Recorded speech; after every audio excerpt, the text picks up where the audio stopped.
back to Beating a Dead Horse, where we tell you who lived, who died, and who deserved to die. As always, I'm your host, Sean McKenda. And I'm your host, Jackson Keller.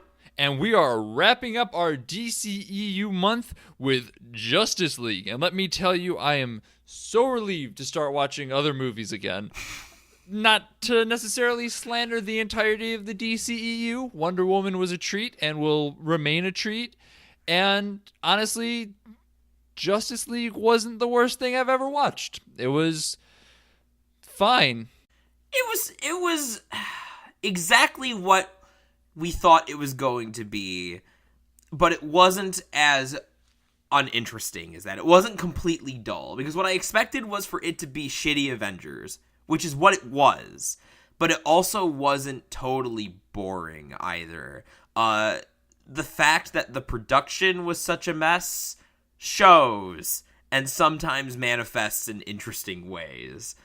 Much has been made of the areas where you could tell the movie has been reshot because of Henry Cavill's CGI face. Ugh. And it's just as bad as you've heard.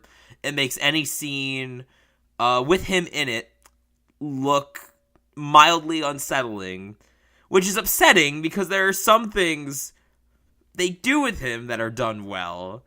But there's only so much they could have done, considering just how chaotic the production is. And all things considered, I'm willing to give it some credit. But overall, I think it's just too little too late as far as these superhero movies go. The whole production was kind of misguided. So the end result isn't a total bomb. I'd wager to say that it's a distant second in terms of quality for these DC films. I think it's better than... I haven't seen Suicide Squad still. Oh.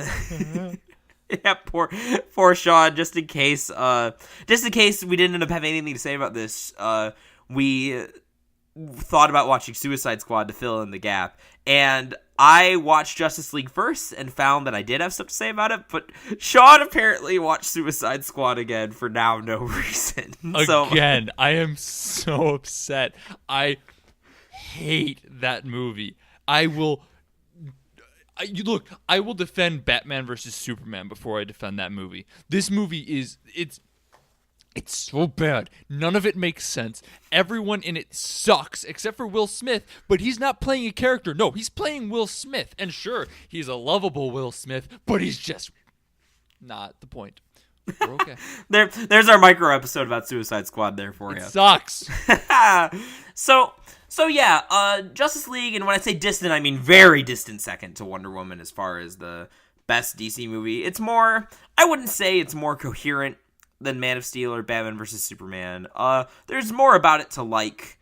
A lot of stuff just kind of falls flat, though. Part of that is, just the construction of the film isn't great. Part of it is the editing, the way it's been chopped. But also a big chunk of that is just even the stuff that isn't just like the first Avengers. A lot of it is stuff that we've seen before.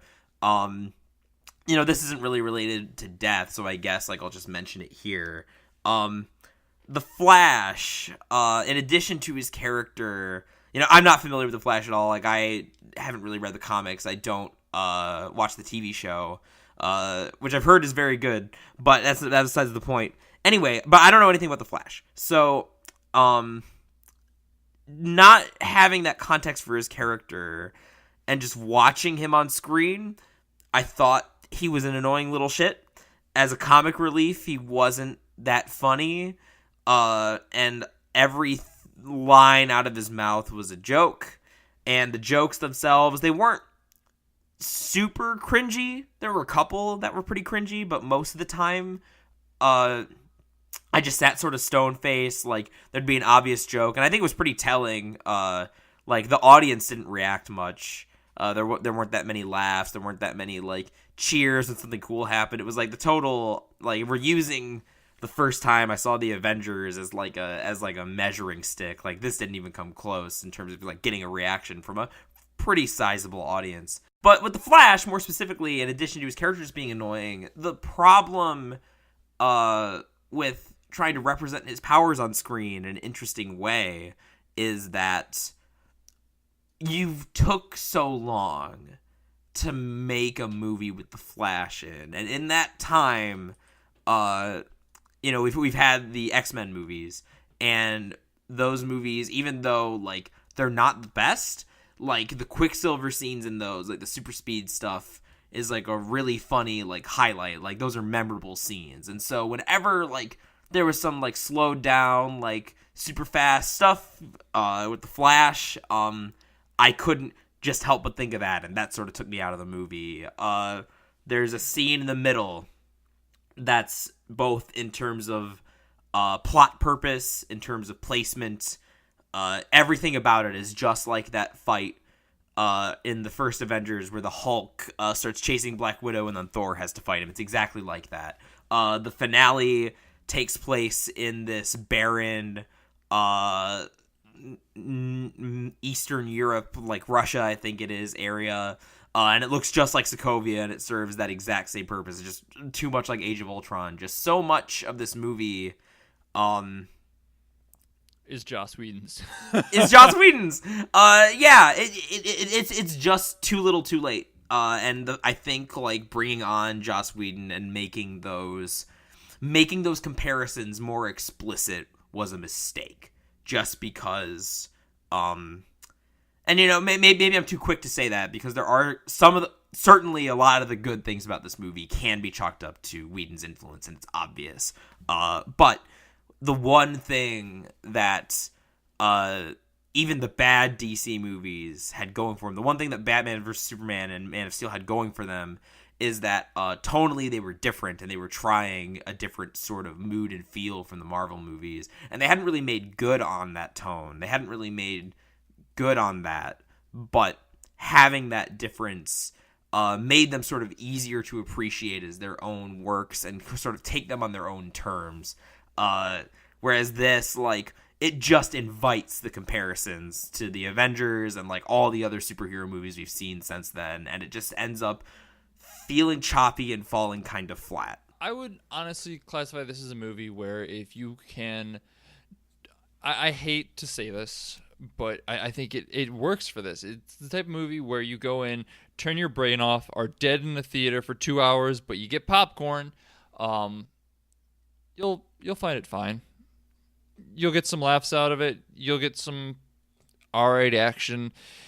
It's discount Avengers. Like, that's all it is. It's the discount Avengers, and it's fine. I didn't think the Avengers was that good, either of them. I thought were both just okay, and this fits right in with that trend.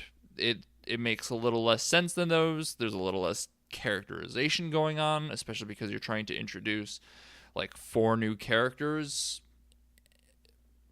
I really, it just keeps coming back to it was fine for me. I don't have any strong feelings about it. I was talking to Jackson before this. I've basically already forgotten half to 3/4 of this movie. I don't care.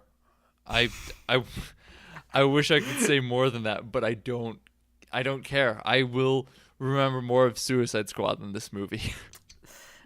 Ooh, that might be the ultimate diss. Ooh. At least Suicide Squad made me angry. This movie, I laughed once or twice. There were a couple genuinely funny moments, but the closest I got to any real emotion was as a huge fan of The Flash and a once comic nerd. I was a little upset by how fast Superman was in comparison to The Flash. Spoilers, I guess, but not really. Who cares? Like that bothered me, but if you don't care about The Flash and you are better at distancing yourself from source material, you're not going to care. The one thing I will say about that scene is that at least that was actually one of the moments that, you know, again, speaking as someone who knows little to nothing about The Flash, that was one of the moments that actually stood out to me as being a little bit more interesting, just because all the other Flash scenes were shot in that Quicksilver like style of like everything was frozen and just runs around and does whatever he needs to. So having someone react to him was an effective enough oh shit moment. It does bring a host of other problems, which we will talk about. But that was like I appreciated that there was like some sort of little twist on that, and it was better. It was better. The way it played out was better than the equivalent scene in what's it called? X-Men Apocalypse, where Apocalypse just sort of stands around and then I don't even remember what he does. He turns things into sand. That movie sucks. So let's get into spoilers then. I think we've covered the basics, and there was more to do with death that I ended up sort of thinking about than I expected there to be. Because of Discount Avengers, if we're looking at the original Avengers, and I think very highly of at least the first Avengers. Ultron I don't think gets quite. I'm like one of the 5 people on Earth who actually likes Age of Ultron. But that one has its problems too. Wait, we're gonna stop for a second and talk about this. Do you really like Age of Ultron that much? I kind of like Age of Ultron. I like it better than Civil War. All right, I mean, if you've listened to our Civil War episode, we have a full understanding on how that one works. But it's not a great movie, but I think there's kind of some interesting things about it. All right, I mean that's fair. Like I'm not as I said, I don't dislike either of the Avengers movies. I thought they were both underwhelming for what I was prepared for, but I don't hate them by any means. Yeah. So I was just surprised, given your proclivity to more interesting superhero movies, or the idea of more interesting superhero movies, because both of those felt very kind of lackluster and run-of-the-mill to me.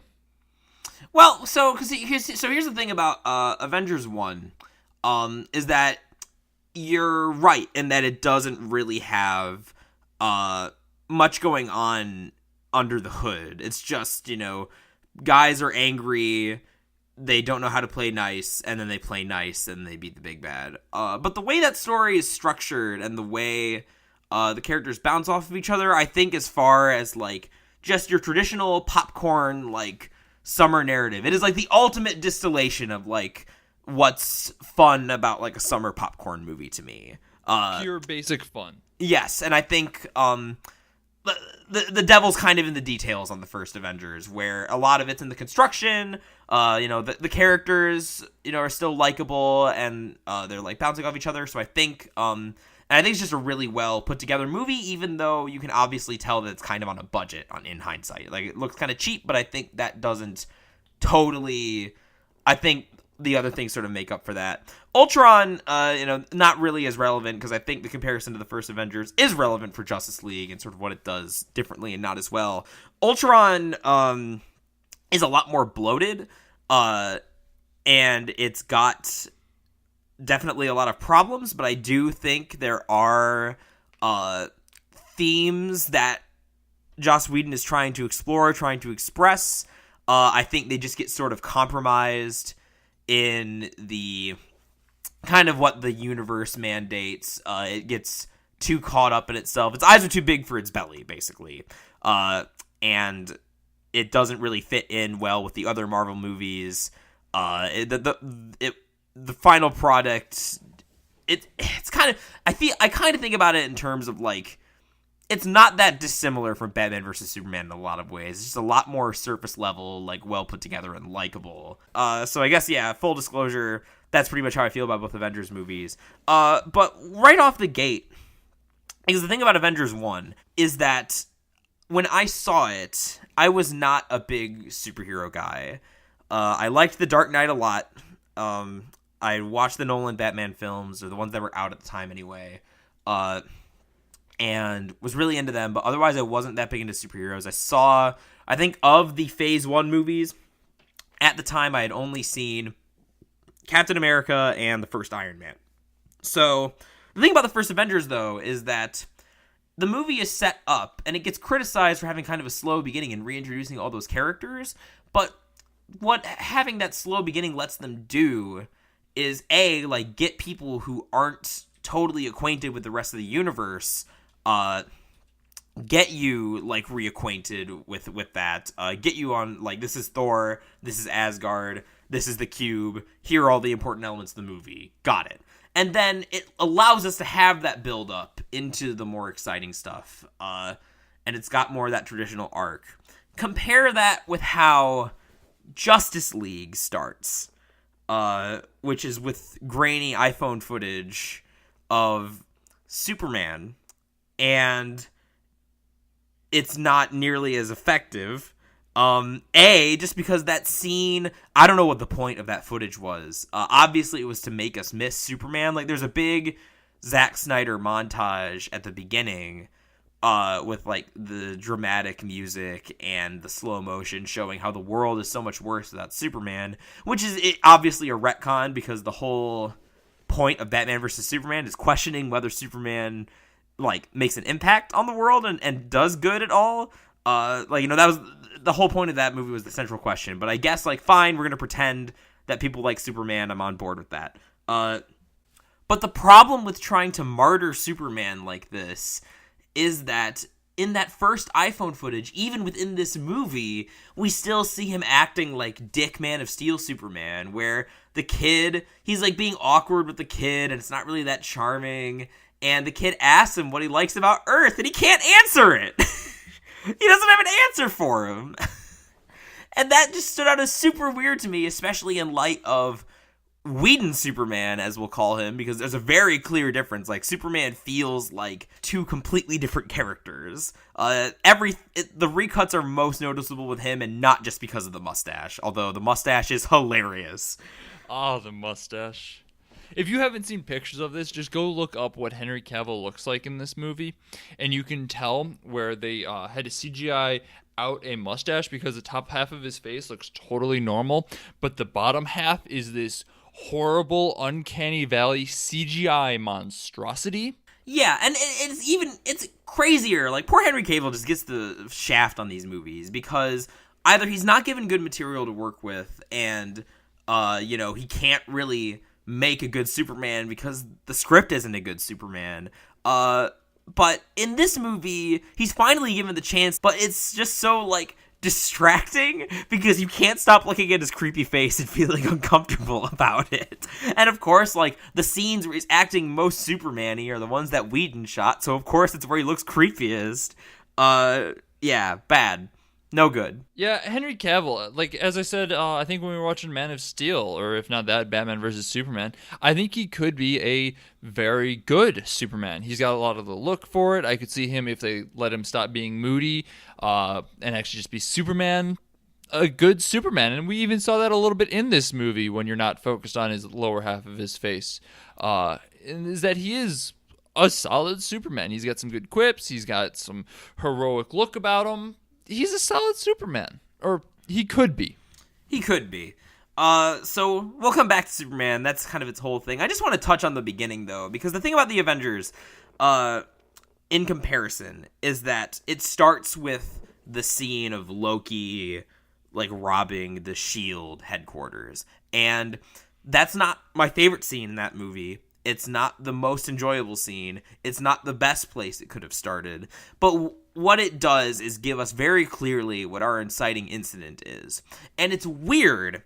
It's weird because we have a very similar scene that's maybe more effective in this one of Steppenwolf, our big, stupid, big bad, who we've never seen before and don't care about, stealing one of the loot crates from the Themyscirans. And it's a very similar scene where he's going to take the box and, they're kind of pulling out all the stops to stop him and he gets away anyway.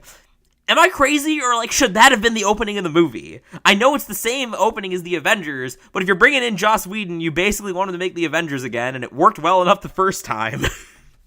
There were a lot of scenes that were just kind of spliced throughout that felt like it should have been earlier on in the movie. When we're introduced to Aquaman as he goes and saves that dude on the boat. And I mean, even that could have been an inciting incident because he comes back with, like, green bug hands with the blood on him. And he's like, oh, shit, something's up. Better go to Atlantis. That felt like the first time we should have seen Aquaman. Yeah, because then what do we actually get? And And like this is where the editing is worst in the beginning of the movie because nothing like flows from like one scene to another. Because in the first Avengers, like we're very clearly like this is the scene of Cap in his apartment. This is the scene where Black Widow is going to try and convince Hulk to join the team, and it's framed. They don't actually spend that much time gathering the team. They spend a lot of time just gathering the team in this one, and there's no like sequencing to it.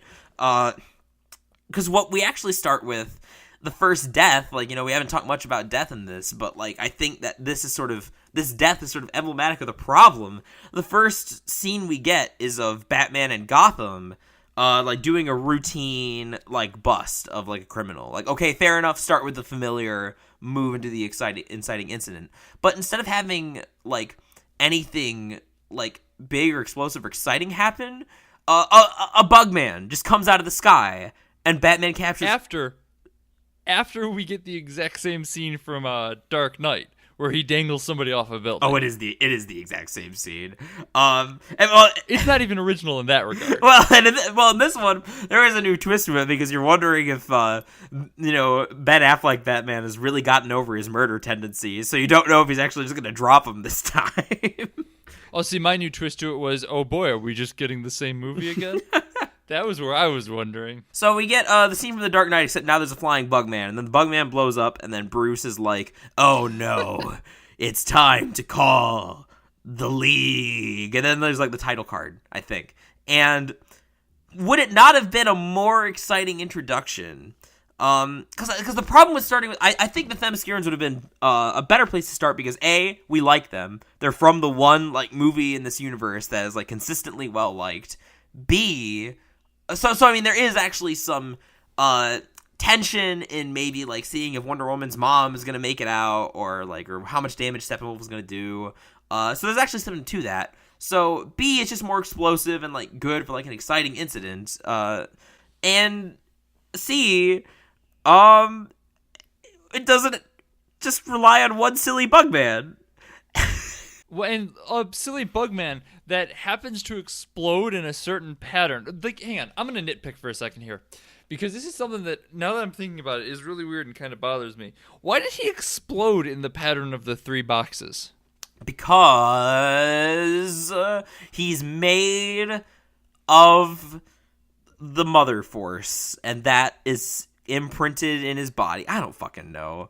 Okay, I just was trying to figure out if there was a reason for that, because that's very strange, and like I guess it's trying to set up this mystery to it in a way, but part of like what works well with like Marvel mysteries and stuff like that, if like they introduce something like that, there's a segment of the audience that goes, "Oh, I know what that is." I'm relatively familiar with DC, at least like surface level. I'm only familiar with the single mother box. And so like when they're like, here's 3 of them, it wasn't like those 3 distinct compartments wasn't like, oh, so it is mother box? I was more just confused. Because I suppose if you're like deep into DC, maybe there are 3 mother boxes. I could be totally wrong with that, but I only know of 1. I think the answer is just for some daft reason, like, because Batman still feels very much like the protagonist of this movie. As you, in our pre-discussion, as you very pithily put it, this is just a live-action remake of Lego Batman, which is totally accurate. Just go watch Lego Batman. Lego Batman is a much better movie, too. They're both all about coming together as a team and Batman accepting help and everything like that. And like, there's even a line in this who's like, no, you're a team now. This is what you do when you're a team. You were gonna die on your own, which is just a line from the Lego Batman movie when he locks everybody and sends them away in the Scuttler, which apparently somehow makes an appearance in this movie as well, because much like in the Lego Batman movie, it's just Batman building stupid things. And while it works in the Lego Batman movie because it's a Lego movie, so to have like a weird Bat Scuttler show up is like, oh, it's Lego. You can make that with Lego. Neat. In this, we get a bat crab ship, which was so weird to look at. It's just the Lego Batman movie with the Justice League instead of Barbara, Gordon, and Alfred. I think the Justice League was in that movie too, weren't they? Oh yeah, they did show up for a little bit. So it can't even claim to, like, this one has Superman and Wonder Woman. Like, the last one did too. So, great. I have no idea what they were doing with this. Well, yeah, it's this movie, they should have just shut it down.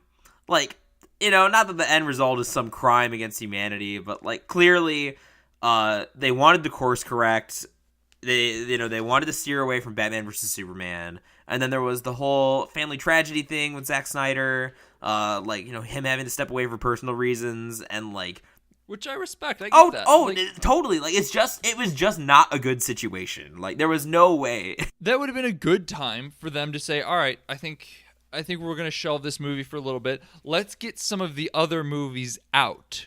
No one's going to forget that the DCEU happened if we wait 3 years for, Justice League to come out, because we're still going to be releasing DCEU movies every year. I mean, there's an insane list of movies that they have in the works, but, like, even next year we're expecting Flash, Cyborg, something. I don't even know. There's definitely something coming out next year. No one's going to be up in arms if they're like, look, things happen with the director. It's a serious tragedy. We're going to put this away for a little bit, as opposed to bringing in, like, Zack Snyder's antithesis to try and fill in the other half. I imagine that it's more that's just, like, suit bookkeeping. That, like, all right, we've already poured, like, kind of like a gambler's fallacy sort of thing. Like, we already poured so much money into this. Maybe we can make it a little bit back if we get Joss Whedon to come in and, like, CGI Henry Cavill's face. So, yeah, I imagine, like, it was just a bad thing for everyone involved. But if they did, like, step away, then, like, they could have actually, taken the time to, like, develop the other characters in their own movies and, like, make things a little bit more coherent, because at the beginning of this movie, even if we did have that scene with Aquaman show up, like, Aquaman, I didn't know what the fuck his deal was in this movie. Like, I know even less about Aquaman than I do about the Flash, and it felt like he only existed, like, God, now that I'm thinking about it again, this movie literally is just, like, the stereotypes of what people think about the Justice League, because Aquaman, that's all, everyone always makes fun of Aquaman. It's like, oh, like, why bring Aquaman along? We just gotta, like, use the whales and fight in the sea. Like, hopefully the fight takes place near a body of water, but that literally happens when they're under, like, Gotham's, like, channel or pipeline or whatever. The faucet breaks and the pipe breaks. You gotta have Aquaman come in and plug up the leak. He's basically a plumber. But no, like, that scene, literally, it's like, we have to construct this, like, moment to be about water somehow, so we can have Aquaman come in and do something cool that he otherwise couldn't do. And, like, the movie otherwise, like, obviously it wants a cooler, like, more badass Aquaman, but, like, it's still, like, if you're familiar with those jokes, it feels like it's still, like, calling attention to itself that way. I mean, they even reference it, because, like, at one point Batman goes, "So do you talk to fish?" Ha ha. Ha. Yeah, like literally, like, every, like, the oldest Aquaman joke is in there, and then they just call attention to it. So, I don't know, like, that's the other thing, too, is that, like, so when I saw the first Avengers, I had not seen all of the Phase 1 movies. Not even all the relevant Phase 1 movies. Thor was the most relevant, like, Phase 1 movie to the Avengers. Like, that's where I got the backstory about the cube. That's where Loki comes from. A bunch of relevant shit happened in Thor. And I didn't see it. It had zero problem, like, understanding character relationships, like, understanding, like, what everyone's deal was. But in this movie, where we're introducing Cyborg, we're introducing the Flash, we're introducing Aquaman, it just all felt so flat. Cyborg is just Man of Steel Superman again. He just walks around and mopes the whole time. He does, and weirdly, like, it felt like he was there to be, like, the Hulk, like, because his brain was, like, interfering, the mother box was interfering with his brain, and, like, caused him to do stuff, so he was, like, the Hulk too, weirdly, as if, like, we needed a Hulk role in this movie to fill. A wild card, if you will. Yeah. Aquaman, like, there's obviously this, like, backstory about Aquaman, but, like, I don't really understand, you don't really understand what it is or, like, what he's thinking about until there's a decent gag later in the movie where Wonder Woman uses the truth lasso on him, and he starts, like, he basically has to monologue his like character motivations and like his inner conflicts, because we have no understanding of what those are, because like I was lost as hell during the Atlantis scenes. And apparently there was a whole section of that cut out of the movie too, that was just all about like Willem Dafoe and Aquaman and God knows what. I would love to see this cut footage. You know you've made like a crazy like editing disaster when you have to cut Willem Dafoe from your movie. Speaking of crazy editing disasters, but not really, just more on the fact that J.K. Simmons is Commissioner Gordon. It's so weird. They'll bring in like these notable names to play these characters who don't do much in the movie. But all I could do the entire fucking time he was on screen was just like, bring me pictures of Spider-Man. Bring me pictures of Spider-Man. No, it's like, it almost feels like they're saying, like, neener, like, we got someone who was in your fucking, like, Marvel movie before, we're legitimate now. It's so strange. Hey, remember this guy? He was in a good Marvel movie. He's in our movie now. Oh, God. The editing and just the setup, nothing... It just floats from one scene to the next. It's very much like Batman vs. Superman that way in the first half. It's not even Aquaman. Everything all floats, but it's all above water. That was so stupid. I'm so sorry. The worst part was I had to wait and think about it. Like, it wasn't even off the cuff. Like, there was a delay there. You were on to the next subject. Oh, look, I'm done. Bye. You prepped that quip. It was still a nightmare. Oh my god. Okay. So. Oh fuck me. So the editing in this movie is a fucking disaster for the first half. And I mean it continues to be, but after it gets a little easier to follow around the time they start discussing whether they should revive Superman. And it happens, the resurrection of Superman happens very quickly. They basically propose the idea and do it. I think they could have done something with this.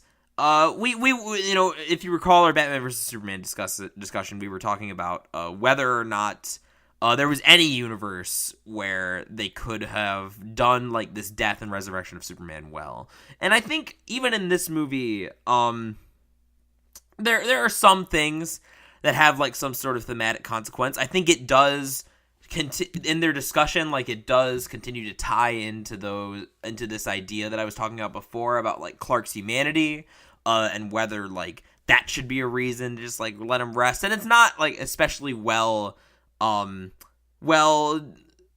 out or super original or anything, but like it's not overly awful. It ties in again into like Batman having a whole like survivor's guilt situation, but it ends up being sort of weird just because the movie assumes that the conflict in Batman vs. Superman between Batman vs. Superman was more meaningful than it actually was. Yeah, it plays off like the entirety of Batman vs. Superman was actually about Batman vs. Superman and not the 30-second fight scene that was actually Batman vs. Superman. It treats it like Batman actually killed him. And, like, I understand, again, like, survivor's guilt, so, like, Batman feeling that way, feeling that, like, it's his fault that, Doomsday got him, but, like, they were fine by the end of the movie, and, like, Doomsday wasn't even remotely Batman's fault. So, like, why are all the other characters so worried about Superman being so mad if, again, he's such a good, understanding boy? Like, we're led to, like, we're trying to retcon him into being. And B, then, like, why is Superman... When Superman actually comes back, that's where you see that, like, it's very obvious that, like, they were going to go with the injustice route. Like, that's what the plan was. Between all the foreshadowing in Batman vs. Superman being so angry, like, noticeably, like, this scene is where his jaw, sometimes, there are some frames, the most notable frame is actually from this scene, which actually puts a bit of a wrench in what I'm thinking. But, like, a lot of other times he looks more normal, so, like, clearly, like, this edgelord Superman, was supposed to not just come back and be a good boy. Which after Lois Lane shows up and they fly away is exactly what happens. And, you know, just a real, like, sloppy, stupid, like, one-dimensional thing to have the only reason Superman cares about humanity be Lois Lane. Like, it's always Lois Lane. Like, she's the only character we ever see him save in Dawn of Justice. Like, here, she's the reason that he's not, like, gonna go, like, murder everyone. And it's just, like... You know, like Superman does. Yeah, exactly. It's just real tiresome. So, Superman's resurrection, it could have been worse. That actual scene, there's some stuff about, like, again, it serves the exact same purpose as the fucking Hulk fight from the Avengers. Except there's not really any build up to it. They basically just tell Bruce, oh, don't do the thing, and then he does the thing, and then he's back, and then they're mad, and then he goes and has a little pout. Ma Kent teleports across the United States to meet Superman, even though, like, realistically, she should have no idea where he is. Yeah. So, Superman comes back, and then after Lois talks some sense into him, he's a good boy again. And, you know, Superman, I like Superman. You know, I've discussed my feelings about Superman before. I think there's a lot of misconceptions about him, or a lot of oversimplifications. Speaking as someone that likes Superman, I am mad that they went too far in the other direction from the Snyder Superman in this movie. That Superman, you know, that individual Flash moment I thought was kind of cool, but it did start bothering me when we get to the finale of the movie and Superman just dunks on Steppenwolf. It's ridiculous. Literally the only reason none of the other characters are necessary, except for Cyborg, who has to hack into the mother box, then he's done. If Superman, they had to have him, the only reason he doesn't just solve the plot is that he has to go sulk for a bit, and then save some civilians. Like, gasp, civilians! And this is another thing. Sean has ruined superhero movies for me forever, I think. And You're welcome. And I don't know if this is just because he pointed this out as a really egregious example, or if it really is, like, some kind of trend. But now it feels like every superhero movie has to shoehorn in a scene of the superhero saving people. And I know that sounds weird because, like, you know, saving people is one of the cornerstones of, like, the genre. Like, Christopher Reeve, Sam Raimi, Spider-Man, like, all, you know, those movies are all about, like, saving people and, like, having those big heroic moments. But it feels like with these movies that feel more like sci-fi in tone, ever since Man of Steel, where, like, people really started caring about, like, the civilian question, the collateral damage. Like, we now have to have that scene where they will say, like, oh, don't worry, we're moving everyone to an abandoned area, or don't worry, we're gonna have one scene of, like, Captain America or Superman, like, grabbing a lady and her kid. We're gonna have one scene, and then the rest of the movie's just gonna play out like these fights normally do. So, Superman's rescue in this movie, we get a lot of cuts to this family in Not Sokovia, and of them, like, holding out while Steppenwolf is off doing his silly thing. And you know that the only reason this family exists is that so we have some build up to that scene where they'll get saved in the final battle. And lo and behold, that's exactly what happens. And not that, like, it's a bad thing that superheroes are saving people. It just feels like a little bit of the spirit of the genre is lost to me when you're not including, like, superheroes saving people because you believe in truth, justice, and the American way. Yeah, because you've actually got some sort of, like, fondness for these ideas. Like, there's a similar scene earlier in the movie where Wonder Woman saves a bunch of people, and it's awesome. It's one of the best scenes in the movie. And, but then we get this scene that just feels so token. It's taking one of the joys of the genre is that it's sort of, like, naive and optimistic.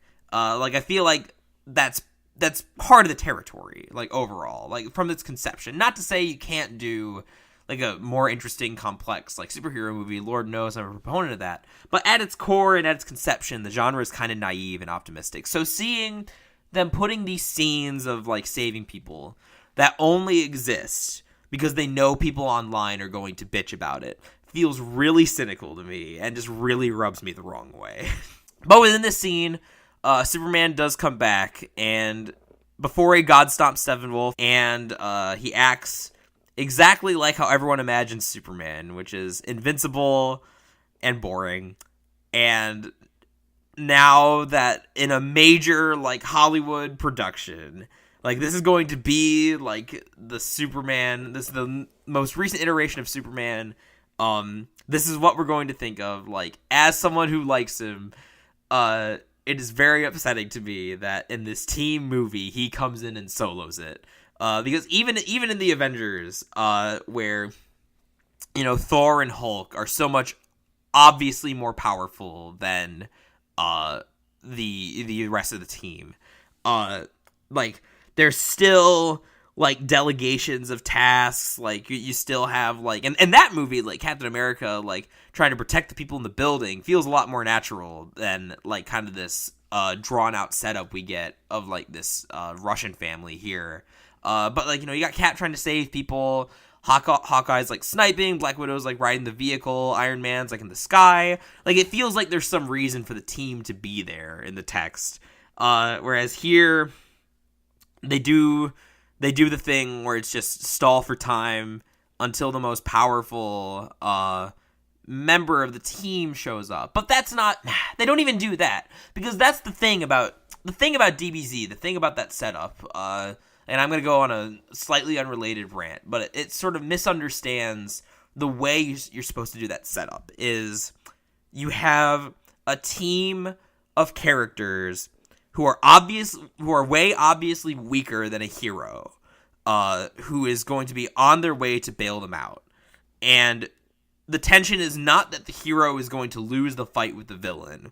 It's how many people are we going to lose in the process. So, that tension is not explicit, because in Dragon Ball Z, like, the characters will often know that they are stalling for time until Goku shows up, and will often try to, like, play with that and try to, like, draw out these more, like, tense moments. There is none of that. They have no idea if Superman's going to help them, so they just kind of do it and fail until Superman shows up, so that's not really satisfying. B, that difference in power is not really all that clear. Like, because the thing, Flash getting dunked on earlier, like, wrong as that may be for, like, the dedicated speedster character to be slower than Superman, at least, like, within this movie, we get that establishment.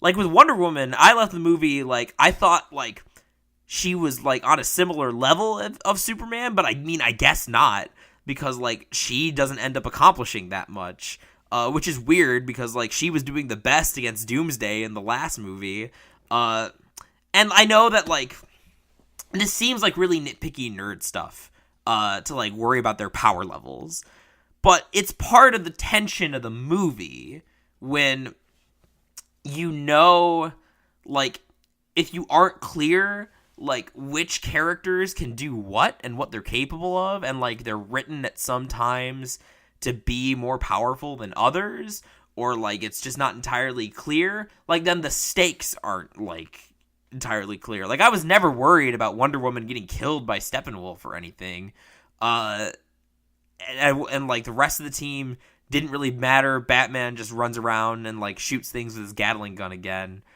which doesn't. It's not as bad as Batman versus Superman where he was shooting people, but it's still just like a boring thing.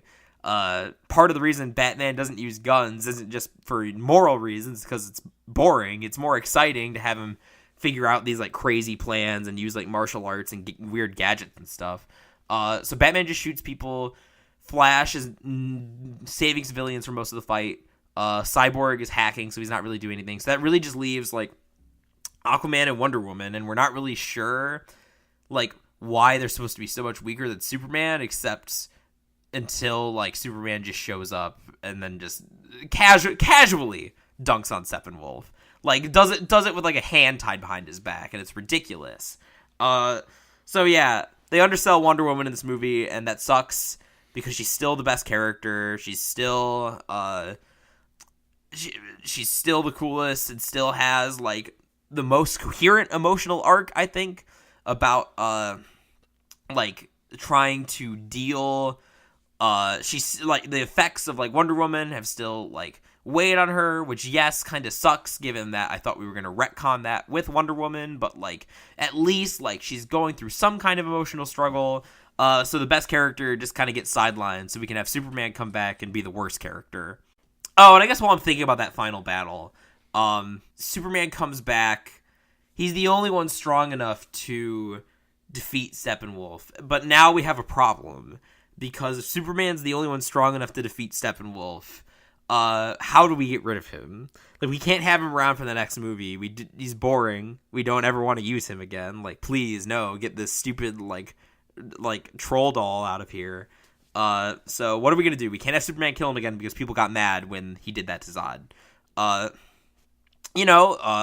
So they have him get scared, and then his own bugs turn on him, and then he disappears. And it's really... Again, I know that there's a corniness inherent to superhero movies, but, like, this feels like too much. Especially because, in the same movie, we still have some of the more, like, brooding Zack Snyder stuff. And this is just, like, a super, like, minor nitpicky point. But it's like, man, it's useful having on a team full of, like, good boys like Superman who, like, wouldn't be willing to kill Steppenwolf. It's useful to have, like, a real warrior like Wonder Woman around, so, like, maybe she could just take care of it because, like, she has proven that, like, that's not something that she's above. That doesn't make her less of a hero. So you could have had Wonder Woman give him the finishing blow and like have more of a satisfying ending, but instead, like, he gets eaten by his own bugmen, and it feels like a huge cop out. It's just like at the end of Batman Begins, where he's got Liam Neeson on the train, and then Batman says like, "I'm not going to kill you, but I don't have to save you." It felt lame and a cop out then. And it's just as lame and a cop-out now. Because that's sort of the thing when you have, like, a hero with a no-killing rule. Like, when you're dealing with humanity and, like, sentient races like that, like, that seems pretty cut and dry. But, like, does Superman have any qualms about killing those bugmen? Like, is Steppenwolf, like, as, like, a demon? Like, does he deserve that right? Or is he just, like, a bad dude, so it's fine? No one cares. I don't know. There's problems. There's problems. Like, I see what they were going for. They clearly wanted it to be a poetic justice type of thing. Some sort of, it's going to just be, he's killed by his own minions. The irony of it all.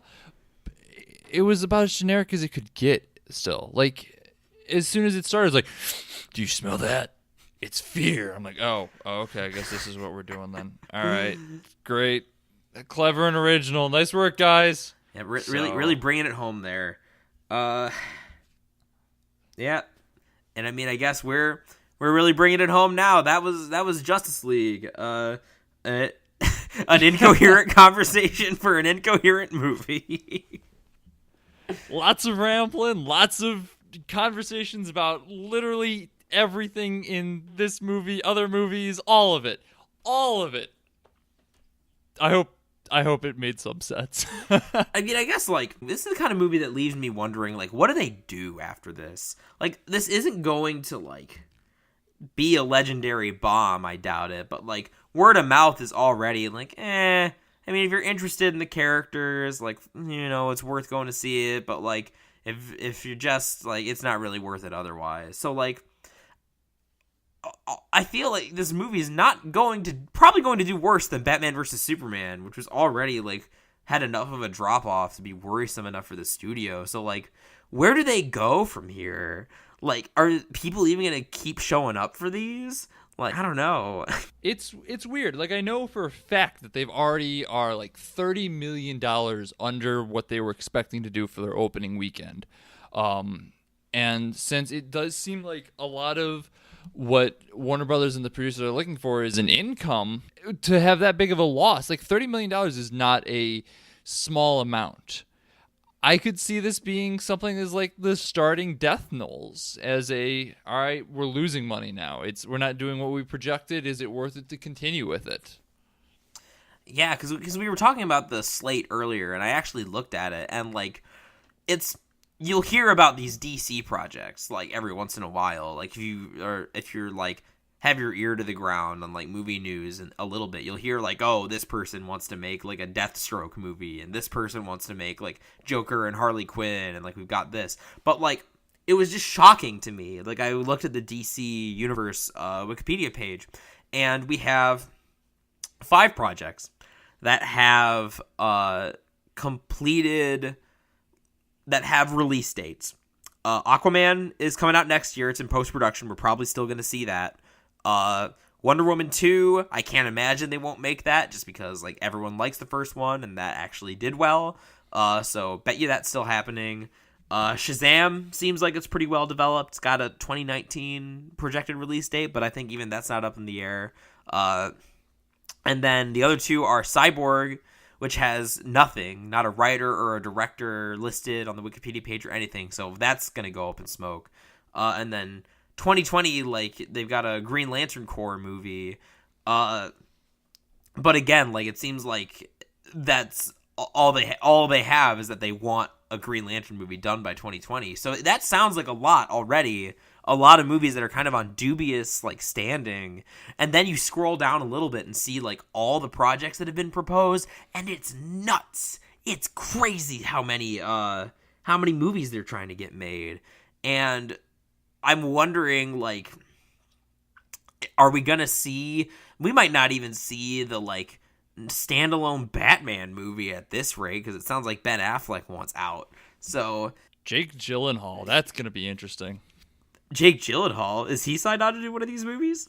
He is slated, as of right now, the expected replacement for Ben Affleck if he dips. Oh, shit. Well, I'm not opposed to that. No, I'd be down. I love Jake Gyllenhaal, but yeah, maybe the whole thing might just implode on itself before it gets the chance. It's really, like, Justice League. It's an appropriate end to our little deep dive into the DC universe here. It feels shaky and uncertain and unstable, and honestly, I cannot wait to see what happens next. Yeah, it's going to be an interesting couple of years up ahead, honestly. No idea where it's going to go from here. With that, though, we are going to wrap up here. This has been our DCEU month. We've covered a lot. It's been a lot to watch, both good and bad. Hopefully, it was an enjoyable ride through there. Hopefully, we didn't piss off the entire DC fan base. We probably did. If you enjoyed us, let us know. We'll look into doing more along these lines. If you liked, hearing our thoughts on a whole series, maybe we'll do something in the Marvel Universe or Spider-Man. I know we've actually talked about doing a comparison between the Spider-Man movies. So let us know. Reach out to us at on Twitter at BADH_cast. We also have an email. You can reach us at contact@badhcast.com. If you want to talk to one of us individually, you can find me on Twitter at Sean_McKinda, or you can check out my Twitch streams every Wednesday, Thursday, and Sunday at 8 o'clock at twitch.tv/helpus_Skippy. And you can find me over on Twitter at Jackson J. Keller. I'm all DC'd out. You probably won't hear anything more about it until I see Aquaman, and it sucks. Yeah, it might be good. I like Jason Momoa on this one. I thought he was alright. Jason Momoa is good. He's good. He's got potential. So just leave it at that. The actors don't necessarily mean anything for the movie. We could get like the best actors in the world and it'll still suck. Yeah. Or it could be great. Who knows? DC is kind of a coin flip where like 3 sides of that coin are bad and 1 side is good, like coins are. Next week, we're either going to be talking about a dark, serious adult movie or a children's movie. We are not sure which yet. It's going to be dependent on a couple of factors. So either expect 3 Billboards Outside Ebbings or Coco. Which if we're planning on doing Coco either way, so that might be in 2 weeks, which that one's going to be interesting just because it's something we've never really done before. We've never really talked about kids' movies. Until then, I'm going to leave you with Batman's remarks as he realizes that he can't do it alone and that he needs a team to help take down Steppenwolf. Will you work with me? I need your help. I thought you'd never ask. Wait, what? I'm very, very proud of you, sir. But there's still only 4 of us against Joker's entire army. That's why I called in some backup. Flip, flip, flip, flip, flip, flip, flip. Jackson, I think this is the wrong movie. We saw your signal and Jackson. we came to help. Joker may be done with us, Jackson. but we're not done with Lego him. Batman He will movie. be the Joker's Wrong reckoning. Joker said mean stuff to us. You were right, Barbara. Yeah, whatever. It takes a It's the village, same plot. It's not a good enough. Batman.